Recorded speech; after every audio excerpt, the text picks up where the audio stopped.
Hey everybody, it's Brandon here from Mahalo Video Games with a review for 3D Game Heroes for the PlayStation 3.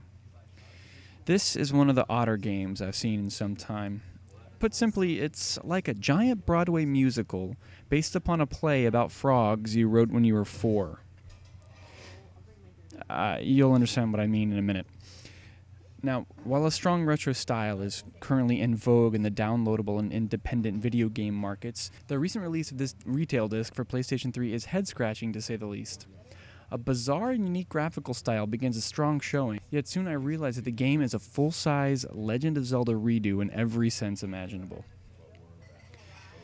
Now, while any games enthusiast would agree that most of the industry's banner games are thinly disguised redressings of last year's banner game, it's still rare to see a title plumb the depths of gaming and come back so shamelessly built to mimic another's look and feel. It comes closest to combining all of the elements from the first The Legend of Zelda game and those of the SNES's A Link to the Past. And it's not a joke when it's said that everything from those games is here. There's swords and shields, there's boomerangs and bombs, even the ubiquitous hookshot. This is not precisely a bad thing, oh no, but it tends to overstay its welcome by a fair-sized margin. Let's start with the graphics on the project. Simply put, they're amazing. The game imagines a 2D world not unlike the one of the legendary Nintendo hero Link, and it realizes every one of that ancient game's blocky sprites in 3 dimensions. Not only is it striking, it's also charming as hell. You've got to appreciate the tons of care spent on shaping all the blocks to look as though the 2D ideas they're based on just yanked themselves into the 3rd dimension.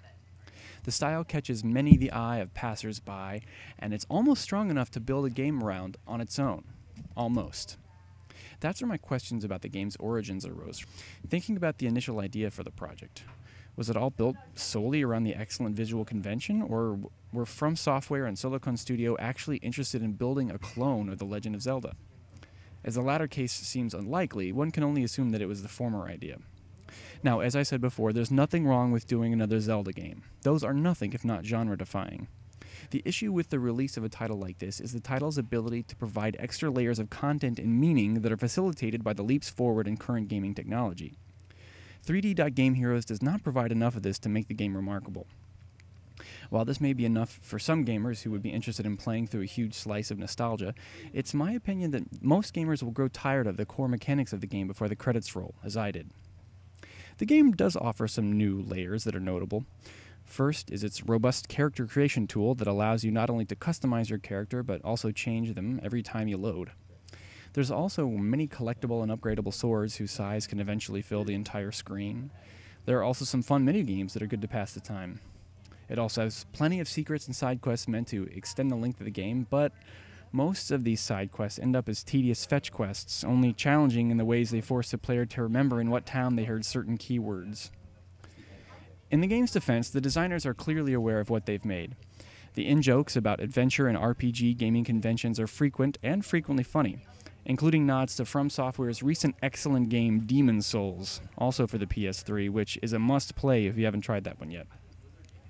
These asides are not enough, though, to take the player from saying, "Oh yeah, I love these old games," to the inevitable, "Wait, I've done all of this before." Finally, the game's retro sensibilities don't end at the presentation, but also sadly affect the controls and game systems. As in certain games of old, I frequently found myself fighting the controls to strike effectively with my sword or avoid certain pitfalls. Also, the game froze on me a few times, leading to at least a half-dozen hours of backtracking. Game freezes are forgivable now and then, but for a game without an autosave feature like this one, it can be brutal. All told, 3D Game Heroes will charm and delight a lot of gamers on site and hold their attention for a good while. Had the game launched as a shorter form downloadable game, the charm would have lasted up until the game's end. Maybe they'll get it all right when it's remade in 4D sometime around 2025. 3D Game Heroes gets a 3 out of 5.